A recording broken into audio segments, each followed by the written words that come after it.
There was a hope that maybe after the uncertainty of the budget was worked through, that December would look better, that December would be more positive. But this data set doesn't seem to show that turning a corner story. What do you think's going wrong? Still going up, and the thing that I'm really interested in when I think about the pace of economic growth is what's happening to GDP per capita. That's what translates into rising living standards for people across the country. Last Parliament had GDP per capita fall, worst on record. In terms of wages, you were talking about Napoleon, I heard when I was... You were listening. We have the longest squeeze on wages since Napoleon was making his way around Europe under the last government. We're turning that around. We had the fastest wage growth in the first year than we had in the first 10 years of the Tories.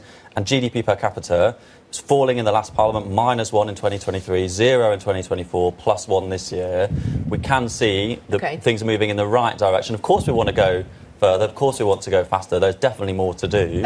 But we are seeing growth increase, and we're also seeing that the UK is the fastest growing economy of the European G7 So your message is the comparisons with Napoleon, with the last government, with well, other parts of the G7. No, that was nice. No, I liked it. I liked it, Dan. Thank you. The comparisons you say then are favourable. But what about the lack of confidence in the growth strategy? And I'm not even talking about the City of London here. I'm talking about within your own government, within the cabinet. We saw those WhatsApp messages from Wes Streeting that suggested that he doesn't understand where the growth is going to come from. Now, if even members of the cabinet don't buy into the growth story under Keir Starmer, then what hope for the rest of us? We have a really strong growth story and a Chancellor who's obsessed with getting our economic growth rate up and increasing our productivity and our economic potential.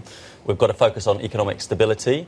That's one of the things that has delivered the 6 cuts in interest rates that the Bank of England have implemented since we came to power in July last year. That's also enables firms to do the investment, which is the second pillar of the growth strategy. We're seeing investment increase. The growth in investment in the UK economy was twice as high in 2025 than it was in 2024, up from 1.7 to 3.4%. That investment will drive long-term growth, and that's from both public and private sector. Yes, we've increased public sector investment. We need to do that in the UK. We've been living off our past for too long, our roads, our railways, our infrastructure.